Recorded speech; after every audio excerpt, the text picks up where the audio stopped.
Thank you. It's great to be here, and thank you all for coming today. Barry mentioned my time last week at Calvin College. The opening speaker in the morning at breakfast was Peter Heslem from Cambridge University in England, who did a really fine PowerPoint presentation. And the first slide up there was H. Richard Niebuhr's 5 types, talking about Christ. Christ against business, Christ of business, Christ above business, Christ in business intention, and Christ transforming business. We had workshops all day with many fine PowerPoint presentations, and then I finished up with the after dinner address with no PowerPoint, and I explained why. I have a very good friend, Dr. Barbara Wheeler, the recently retired president of Auburn Seminary in New York City, who says power corrupts and PowerPoint corrupts absolutely. And I don't quite agree with her. That's Christ against PowerPoint. You could also do Christ of PowerPoint, Christ above PowerPoint, Christ and PowerPoint intention. My own view is Christ transforming PowerPoint, but I haven't figured out how to use it yet, so I'm still waiting to figure it all out. But it's a delight to talk to you today about convicted civility. I was raised in the evangelical world, and one of the verses that was impressed upon me by preachers and evangelists and Bible teachers over and over again was from 1 Peter 3. Always be ready to give to anyone who asks of you a reason for the hope that lies within you. And I was sent off to high school, a secular high school in New Jersey, with the constant mandate, stand up for the truth, know what you believe, Don't be afraid to speak about the cause of the gospel. But, people seldom went on to the second part, and do so with gentleness and reverence. And the whole question of convicted civility is right there in 1 Peter, that we are to have convictions, that we are to be able to give a reason for the hope that lies within us, but at the same time to do so with gentleness and reverence. 2 weeks ago, I spoke to 120 pastors of the 3 self-churches in China, in the city of Xi'an, and they had asked me to speak on the subject of, one of the subjects that they asked me to lecture on in a kind of continuing ed seminar, was how do we be good Christian citizens in China? Christian citizenship in China. And I talked about Jeremiah 29, God's people put into exile. We don't have a temple anymore. It's a pagan city, ungodly government. And yet Jeremiah says, here's the new deal from the Lord, that we are to build houses and live in them, plant the gardens and eat the fruit thereof, marry off your sons and daughters and flourish in the land, and then seek the shalom of the city in which I've placed you in exile, and pray to the Lord on its behalf, for in its shalom you will find your shalom. And that gets repeated really in 1 Peter 2, where the apostle greets the early church, and us too, I believe, as aliens and exiles. But as aliens and exiles, we're to do good deeds among the Gentiles. And then these 4 commands that he just lays out, 4 mandates. We're to honor the emperor. We're to honor all human beings. Same verb in each case, timao, which is have a regard for the well-being of, care about their flourishing. Timao, honoring all human beings. And then a chapter later, with gentleness and reverence toward people with whom we disagree. Well, at the same time, fearing the Lord, phobeo, that's a very much stronger verb than we owe to the emperor. We fear the Lord, phobeo. And for the brothers and sisters in Christ, we agapao, we agape love the church. But what we owe to all human beings is honor, seeking their shalom. I got thinking about that back in the early 90s, and I wrote this book on civility that really didn't sell very well.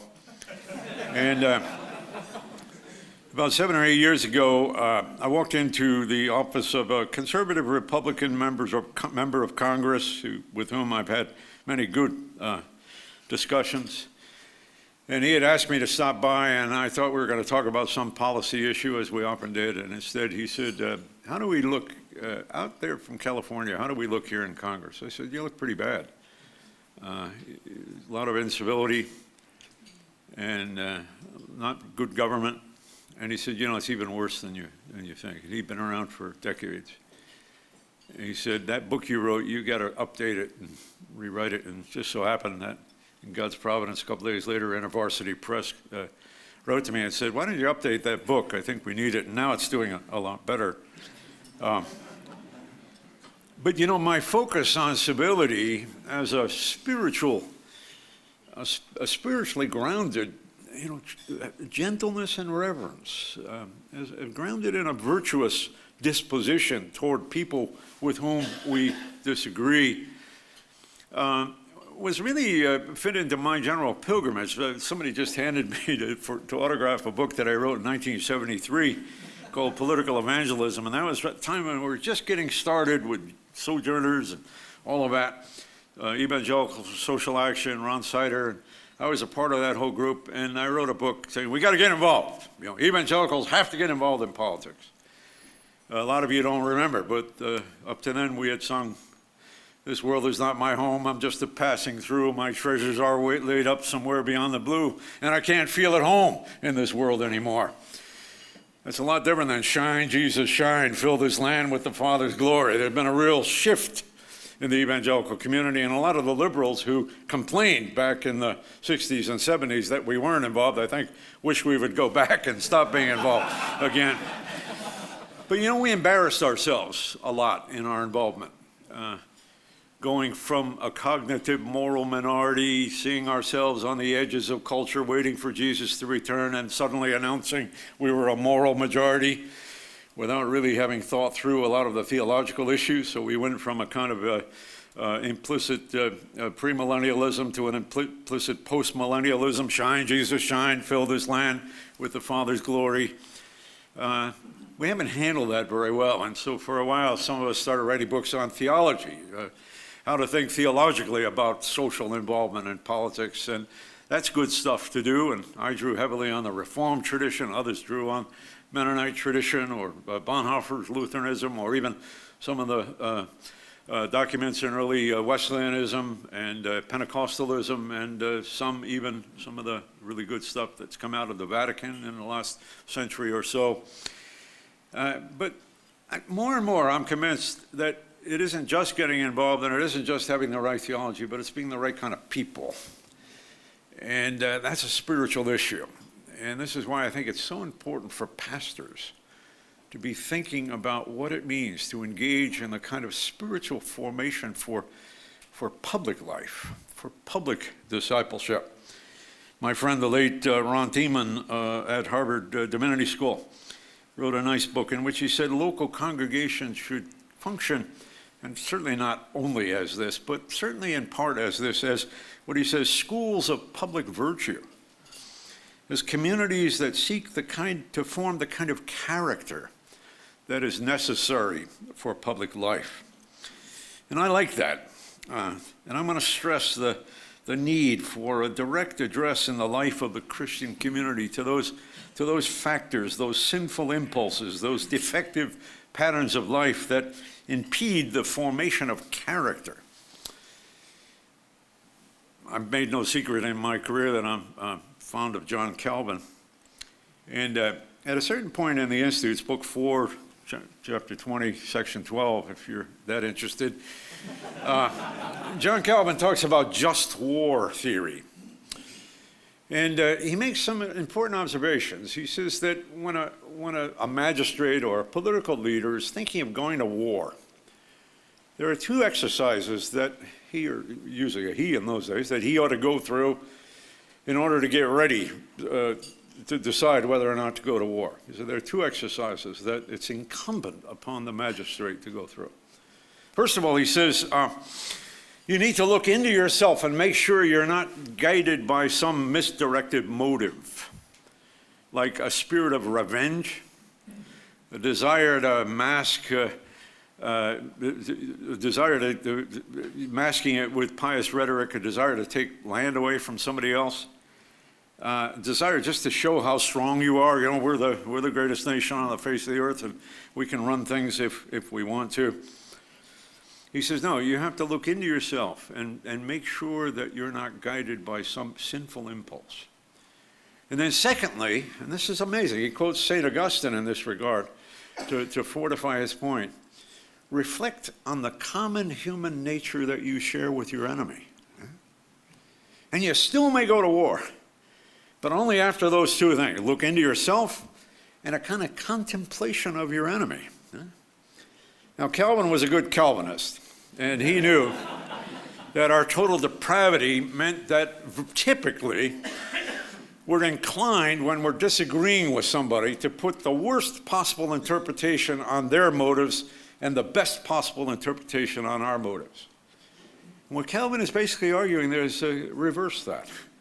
First of all, look into yourself and say, is there some sinful impulse at work in my life that's causing me to move in this direction? And then looking at your enemy, I say, is there something about the common humanity that I share with that person, to whom I owe reverence and gentleness, to whom I owe honor? Is there something about that person that I'm missing? And there may not be, and your motives may be right, and then you can go on. I mean, Calvin isn't against warfare.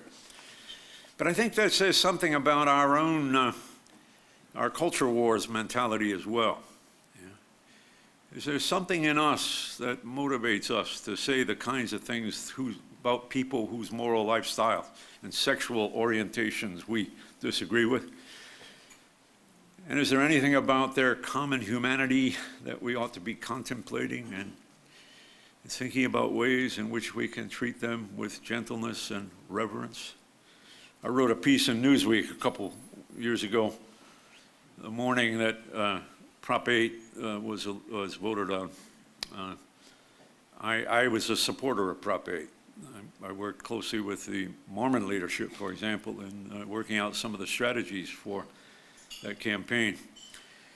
I was driving to work that day and came to the center of the town in which I live, and there were two groups of people on opposite sides of the street. And I wrote about this in Newsweek. On one side were the people who were against Proposition 8, and the other side, people who were in favor of it, and they had signs stating their position.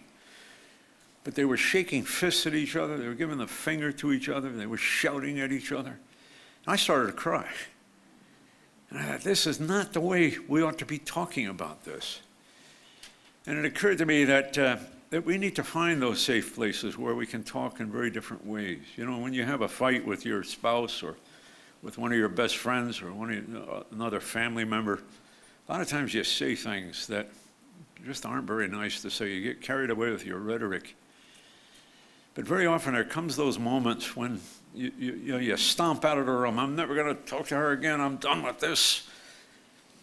And then after you've thought about it a while, one or the other comes and says, hey, can we talk? You know, all I was really trying to talk about was such and such. And I think there's so many issues that divide us in public life that we Christians have to be willing to say, hey, can we talk? And then I was on National Public Radio with a gay activist, and I said, this was on Fresh Air, and I said, you know, wouldn't it be wonderful if some of us at least could just shut the door and talk to each other? And you know what? I'd like you to ask, what is it about people like me that scares you so much? And I want to be able to tell you what it is about what you stand for, what you're promoting, that really frightens me about where our culture is going. Can we just talk about that? And to his credit, the gay activist said, that's a wonderful conversation to have. And then they opened it up to call-ins, and somebody called in and said, why are you having Mouw on National Public Radio? You're going to have a slave owner tomorrow defending slavery?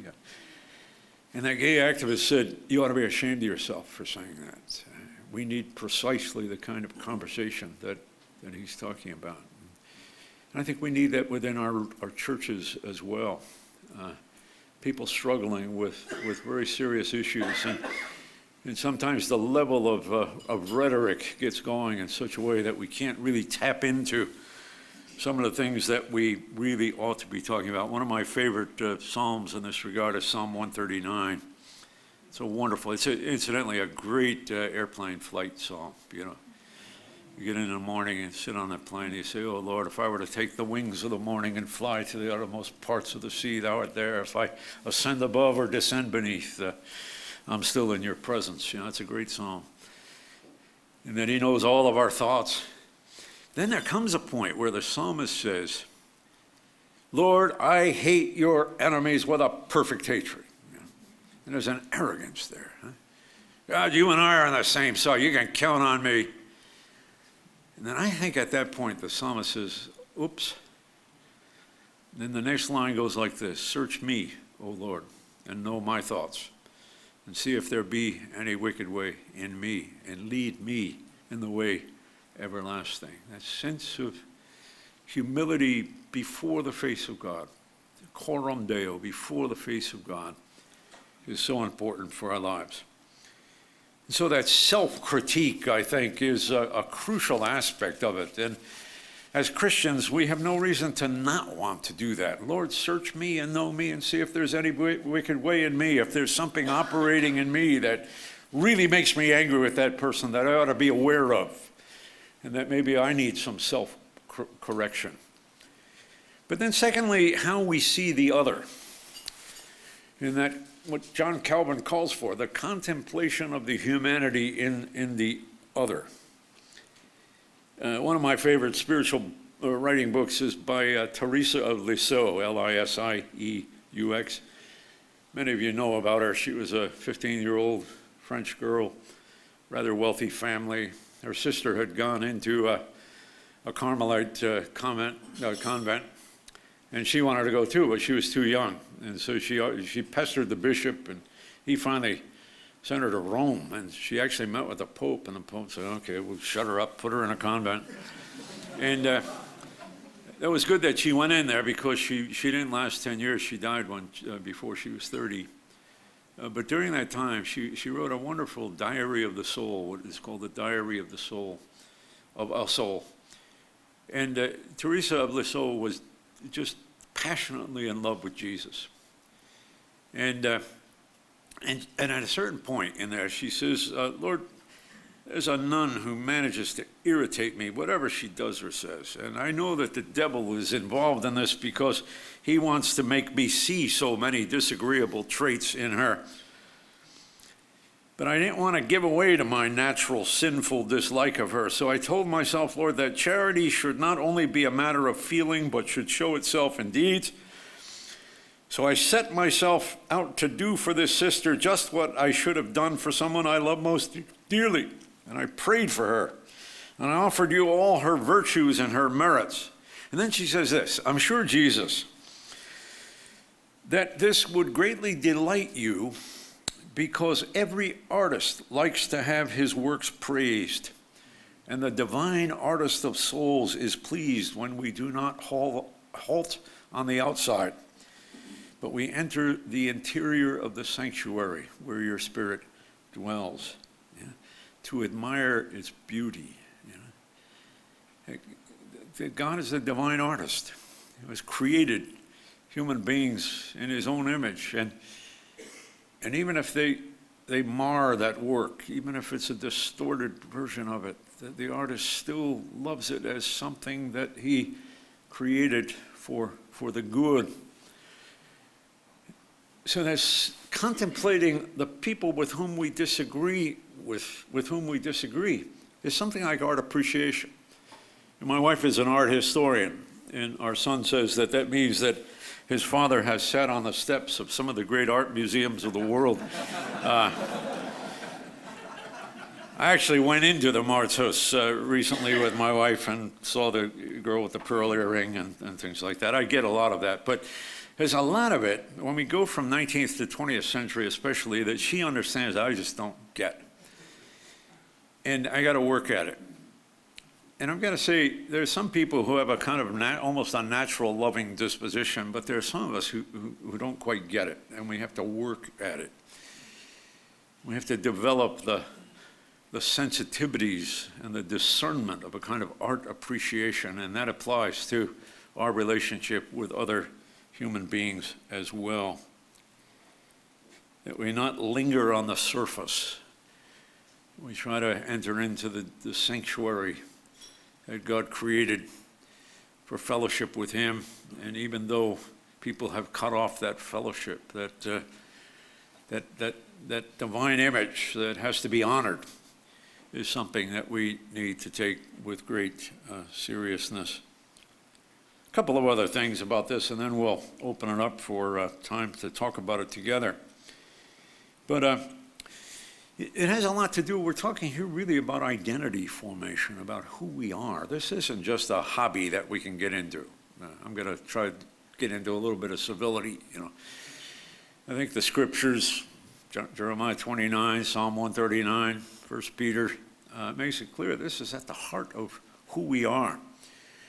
And that honoring of other human beings, along with the agapao of the church, of the Christian community, and they both go together.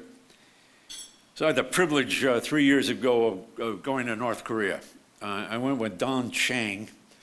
Don Chang, any of you have teenage daughters or granddaughters, Don Chang is the owner and founder of Forever 21, and he's made a lot of money out of that, and he's a very generous Christian business person, elder in his local Korean-speaking church. He's South Korean background with an American passport, which is very relevant in this case. And he has a heart for North Korea, and he heard that 4 villages in the northernmost part of North Korea had been devastated by landslides and floods, and that little children were dying on a daily basis in these 4 villages. And so he proposed to ship 4,000 tons of food to those villages. And he arranged with the North Korean government to do it, and they agreed to it, but he insisted on 2 conditions. One is that he had to go and make sure that it was being distributed where he intended it to be distributed. And secondly, that every bag of flour, bag of corn, drum of oil had to have on it a blue cross. He didn't want to be confused with the Red Cross. He wanted a blue cross with written in Korea, love your neighbor as yourself. And they agreed, and some of us went with him. And we were driven 10 hours north of Pyongyang to these 4 villages. We got out of the car, driven by a government official, a Mercedes-Benz, driven by a government official. And women and children were waiting for us, and they they'd seen pictures of Don Chang. But they treated us, the rest of us, as sort of a part of his group. And these women crying would just hold their little children up to us. This Korean woman holding this 1-year-old boy, encouraging the little boy to give me a hug with tears streaming down her face, And the North Korean government official said to me, she's crying because she sees you people as having brought her life. And I long for the day when women like that in those villages will hear the one who can say to them, I have come that you might have life and that you might have it more abundantly. But short of that, there was real life being brought there. And we were honoring them, gently and reverently providing the means of life to people who are created in the image of God. That was a wonderful lesson for me. Went back to Pyongyang, and the Sunday before we left, we went to a church service. We were told there are 4 legally approved church services in North Korea. This was an old Presbyterian church building, built in the 30s by Presbyterian missionaries. And we went to a church service, and there were Canadian and German diplomats there who told us they went to that service every week. So it wasn't a show they just put on for us. As we walked in, the robed Korean choir was singing, and we had the bilingual hymn book, so I could check out all the words. But they were singing, Jesus paid it all to him I owe. Sin had left the crimson stain, and he washed it white as snow. with great passion. And the last hymn in the service was "What a Friend We Have in Jesus." And one of the women in the choir, I'll never forget her face, tears streaming down her face, singing, "Are we weak and heavy laden, burdened with a load of care?" You know, Jesus understands. We have a friend in Jesus. And I've got to say, those two women, the woman with the baby in that North Korean village and the woman in the choir, have forever transformed my image in my mind of North Korea. When I read North Korea, I don't approve of the government at all. They do horrible things. But I've got family there. I've got a sister in Jesus Christ who has a friend in Jesus. And I've got a fellow human being, a part of the human family, with whom I share a humanity. She's created in the image of God. I owe her honor. And as I pray for North Korea, I pray for those two women as symbolizing the agapao that we owe the church, but the timao that we owe the human community. And it's so important that we be agents of honor as well as agents of timao, of agape love in the world today, because this is a part of, and within the Christian church, it's so important that we emphasize that agapao, because then we can translate that into the honor that we owe to all human beings. And that identity issue comes out so clearly in Revelation 5. You know, "For you were slain, and by your blood you ransomed men and women for God from every tribe and tongue and people and nation, and you have made us a kingdom and priests unto our." We can't do it on our own. But through the blood of Jesus Christ, we've been given a new identity. And when we can experience that bond, that identity in Jesus Christ, we can then be freed up to extend something like that. Maybe not quite agape, but something like that to our fellow human beings who may not be saved through the blood of Christ, but who are created in the image of the God who sent Jesus into the world. It's part of our identity formation, and the church needs to be doing that. We need to be promoting in our prayers, in the passages that we emphasize in our preaching, in our studies of spiritual formation, programs of spiritual formation, that sense of agape to the church and honor to the larger human community is such an important part of what we need to be contributing to the shalom of the city in which the Lord God has placed us in this time of our exile. I want to say, too, though, that civility can be trumped. I mean, it's not all about civility. And there are times, John Calvin, do all the civility stuff, but you may still have to go to war. And there are times that I'm not sure in Nazi Germany I would have spent a lot of time preaching civility toward Adolf Hitler, And there are extreme, but I'm going to say we have erred so much, many of us, certainly in the evangelical world, we have erred so much on the side of incivility that we might maybe compensate a bit even by running the risk of being too civil at times. I don't think that's a real risk for people like us of strong conviction. But it can be trumped. And it can be trumped in denominations. One of the things that many of us are living with is not just people within our own congregations, within our own academic Christian communities, but we're struggling with this in the larger church. And I know there are tough issues there, and there are issues that we need to be stating strong convictions. But I just to take, probably the most controversial issue going. I'm conservative on the sexuality issues, same-sex issues and the like. But, I have to say this to my LGBT friends.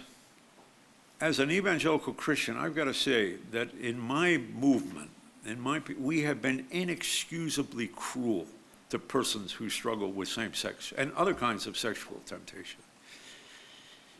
And with that kind of confession of sin, that kind of expression of repentance, that kind of admission of our own weakness, we can begin talking about the healing power of the gospel in ways that I don't think people will listen to us if we come across as as arrogant people who don't remember our own past. And so civility is not enough, but it's never irrelevant to be thinking about the kinds of issues that are associated with civility. And I want to emphasize spiritual formation is such an important part of it. I'm so pleased that the Biola Center is dealing with this as in terms of Christian virtues, Christian character formation. It's so important to our lives as Christian educators, but it's also very important to the life of those churches to which graduates of programs here at Biola will be going and coming from. So I want to encourage you in your ministries. When I first wrote my book back in the 90s, and it had just been out for about 3 weeks, I got calls, 2 phone calls, one from a reporter at the New York Times, another from the Boston Globe. They hadn't checked with each other, and they hadn't read my book, but they were writing pieces on civility and incivility. Now, when I wrote my book in the early 90s, I was thinking a lot about the way in which religion's a problem in the larger world. You know, I was thinking Middle East, Arab and Jew, Christian and Muslim, Northern Ireland at the time, you know, Catholic and Protestant, Eastern Europe, Christian and Muslim.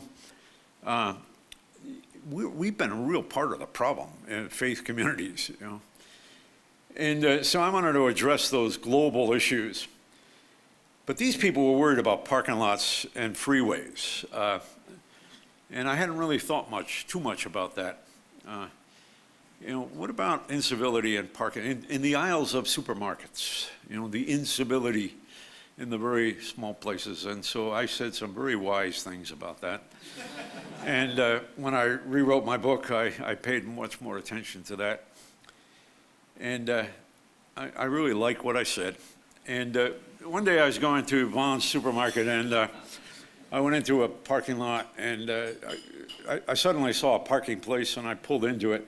I tell this story at the end of the new version of my book, but I pulled into the parking place, and somebody started blowing the horn at me and yelling, and you know, and I turned around, and I realized that there was a woman driving a car who had been waiting for that parking place, and I'd taken it.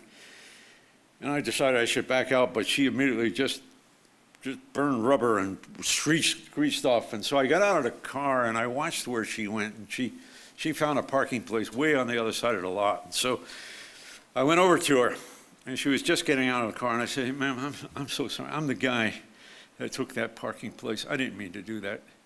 I'm really sorry I did that. You have a right to be very angry with me." And she started crying. She said, "Just don't bother me." She said, "If you knew the kind of day, what I'm going through right now, just leave me alone." And she started to walk away. And I'm standing there. Suddenly she turned around with tears streaming down her face. She said, "Thank you." And I felt so good about myself. You know, I don't just write books on this. I mean, I actually do it in parking lots, you know. It's wonderful. Wow. Well, 2 weeks later, I had a rental car that I was returning to the Hertz lot at an airport. And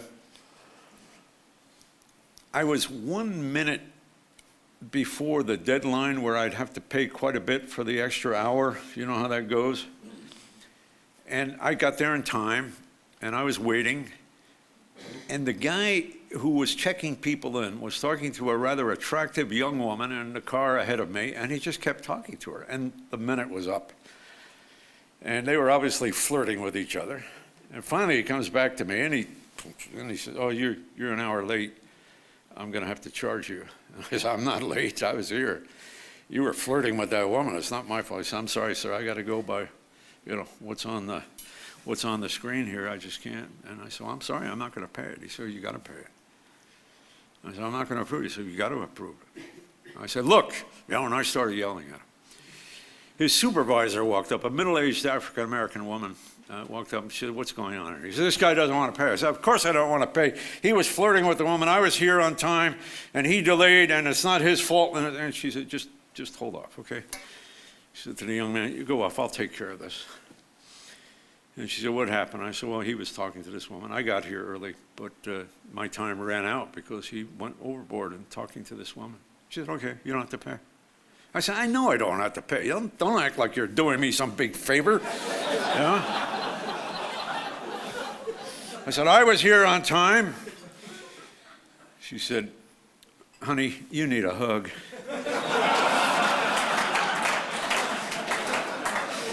And she hugged me.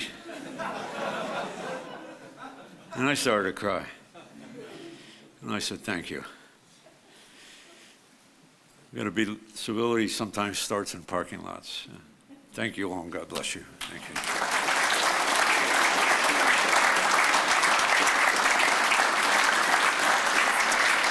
All right, well, we will have some time for some question and answer, and while you're thinking of your question, please wait for the microphone because this is on tape.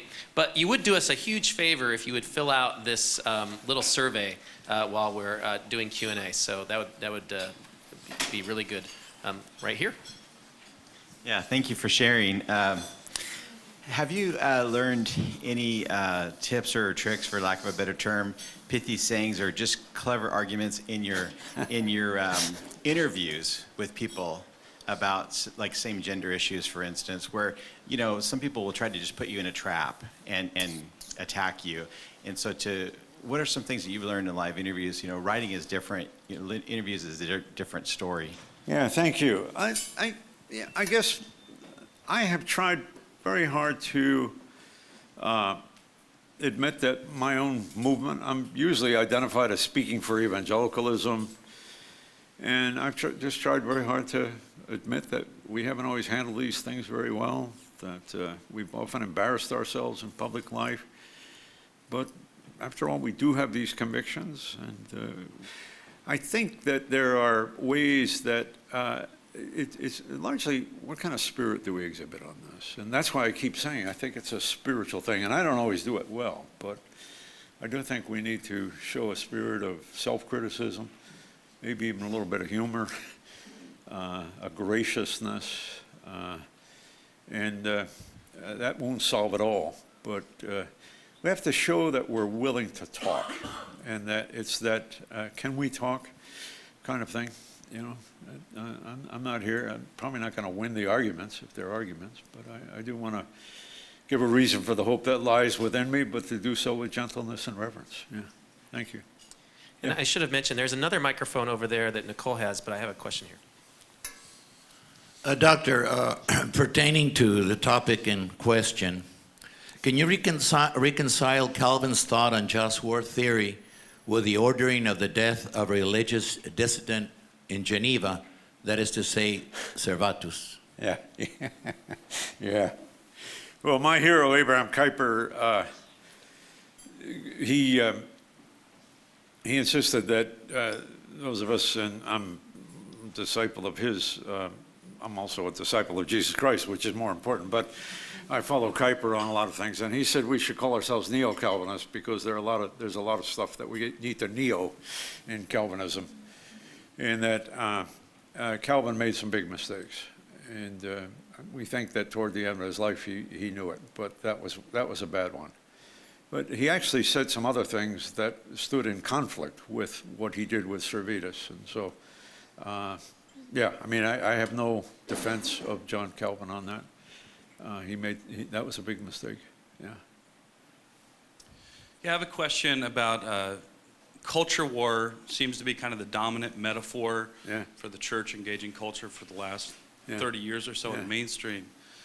And it seems like biblically you have the world, the flesh, and the devil, and the Bible doesn't shy away from warfare terminology for two of those three, right? The spiritual war, Ephesians 6, against the devil, fight the flesh. But it doesn't use war terminology for the world. So I'm curious if the last 30 years culture war has been a dominant metaphor. If you had it your way, what would the new metaphor look like for the next 30 years? Yeah, thank you. No, I mean there certainly is warfare imagery in the scriptures, and incidentally, Jesus showed some incivility toward the Pharisees. I mean, you call people wedded sepulchres. You're kind of bordering on incivility there. Though I think Jesus typically reserved his harsh rhetoric for hypocritical leaders, and not the woman at the well or the Gentile kind of thing. I think it's simply to recognize the limits and the dangers of the warfare imagery if that's the only kind that we use. G.K. Chesterton said, worshiping false gods is a horrible thing, but setting up false demons is also a horrible thing, you know? And so the demonization of people who aren't demons is very important. And our warfare is with the devil. You know, as C.S. Lewis said in that wonderful Learning in Wartime speech that he gave when, you know, British young people were being killed. And he said, you know, how can we, people ask, how can we, you know, carry on education when the lives of soldiers are at stake and all the rest? And he said, you know, it's constant warfare.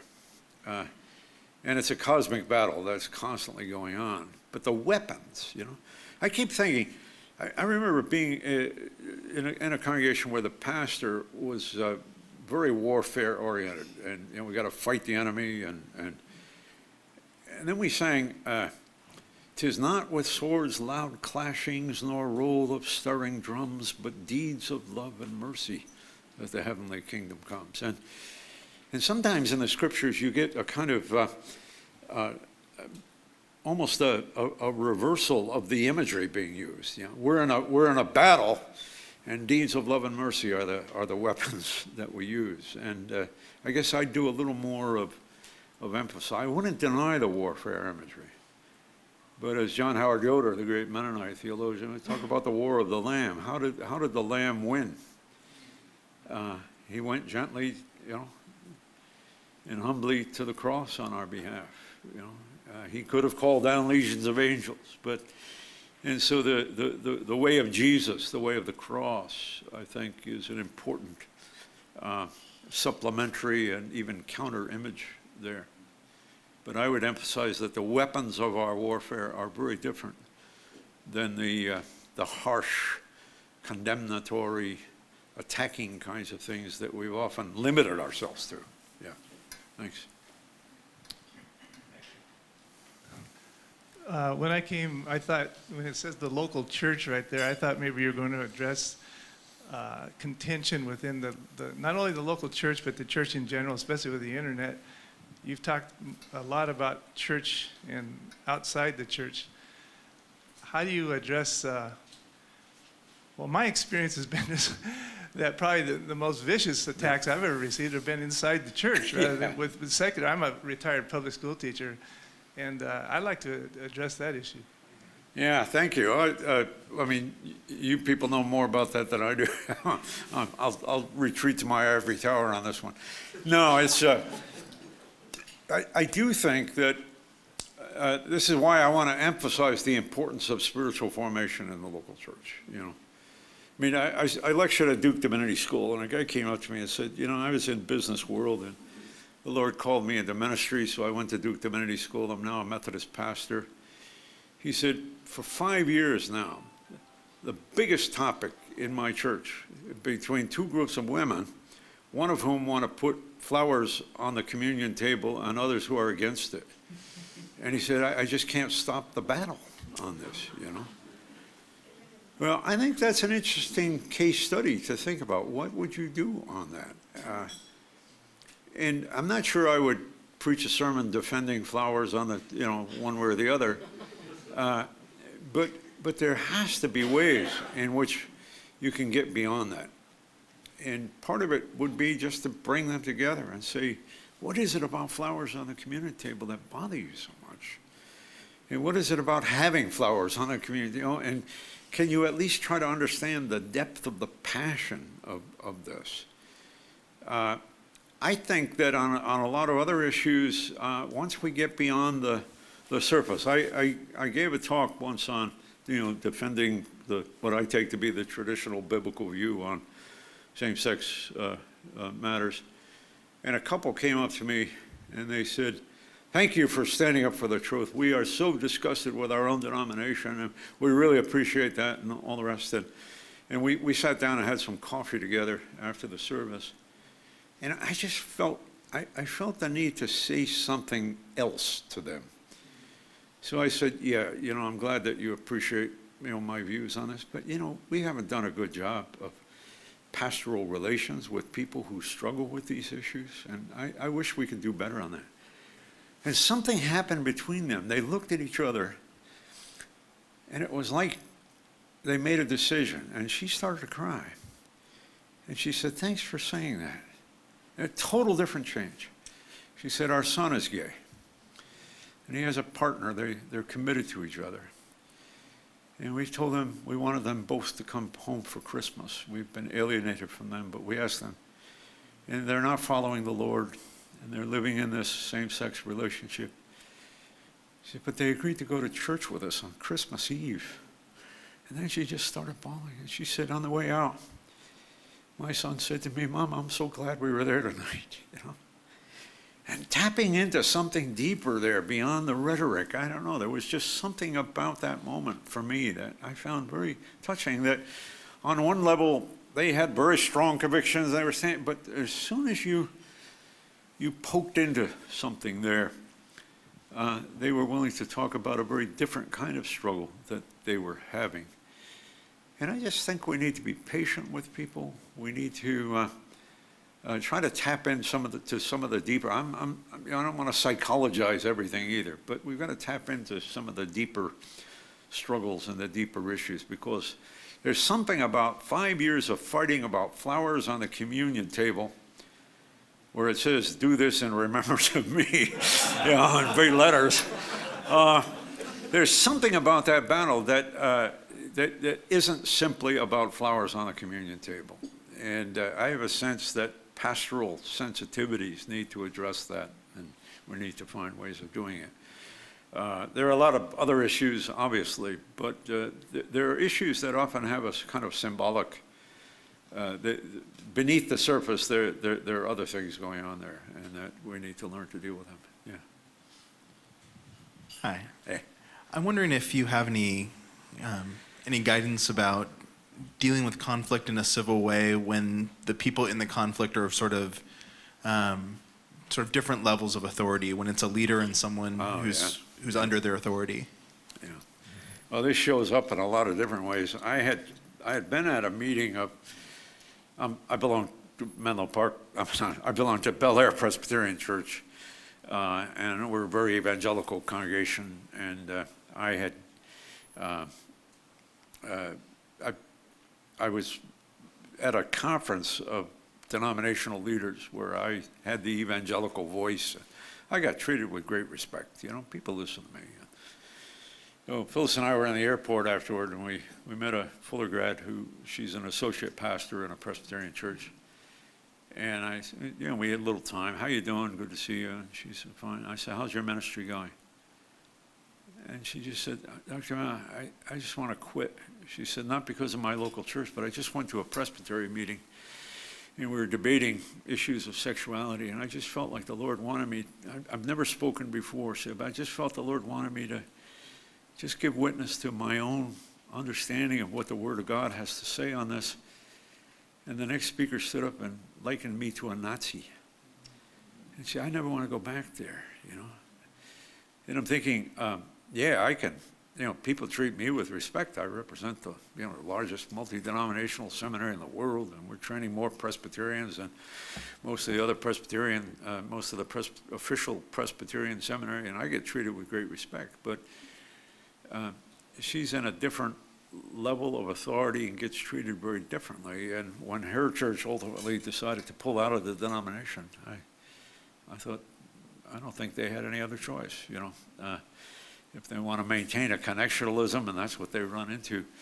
So, and then when it's an actual debate between a denominational stated clerk and a deacon in a local church, or the head of the women's society, or something like that, these are tough situations.